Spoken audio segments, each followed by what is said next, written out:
For our last story tonight, let's talk about baby food, the likes of formula or milk powder. In the West, companies strictly follow global guidelines, no added sugar in baby food.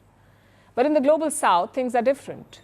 Most baby food has added sugar, and according to a new study, it's a huge problem. It says sugar in the first 1,000 days of a baby's life could result in poor health later on. It increases the risk of diseases like diabetes, obesity, even heart problems. Then why do companies keep adding sugar? And who will hold them accountable? Our next report tells you. The first 1,000 days. How can they impact a baby's life? Well, this is when their main development happens. From brain formation to learning and even social skills, these 1,000 days are crucial. They can shape a child's life for years to come. So what happens when they get added sugar during this period? Well, it puts them at a risk, because sugar leads to multiple health issues later in life, from diabetes to heart diseases to chronic illnesses in the future. If a child is given a low-sugar diet in the first 1,000 days, they have 35% less risk of type 2 diabetes, 20% less risk of high blood pressure. Diseases also set in 2 to 4 years later compared to those who consumed more sugar.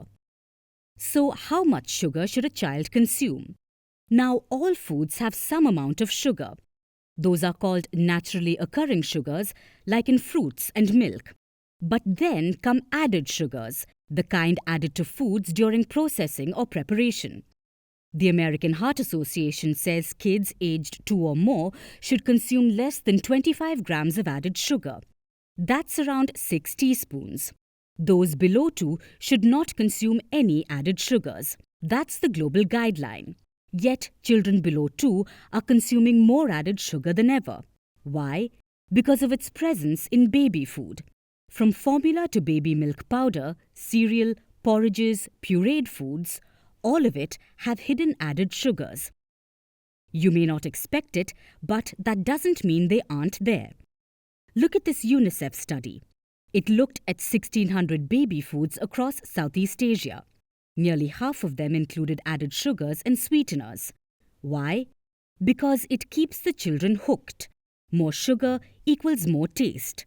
More taste equals more consumption, and more consumption equals more sales. But there's a double standard here. Look at this report by a Swiss organization. It says that some brands add sugar to baby foods and sell them in certain countries. Countries that are in the global South. But they never do the same in Europe or other Western nations. Their baby food has no added sugar. And it's because of the strict guidelines in those countries. That's not to say that countries in the global South don't have rules. But companies often find a loophole or a legal roundabout to avoid scrutiny. So what can countries do to prevent this? The first is tighten their rules. But that's easier said than done. Not every country can splurge millions on inspections and regulations, which is why global bodies should step up.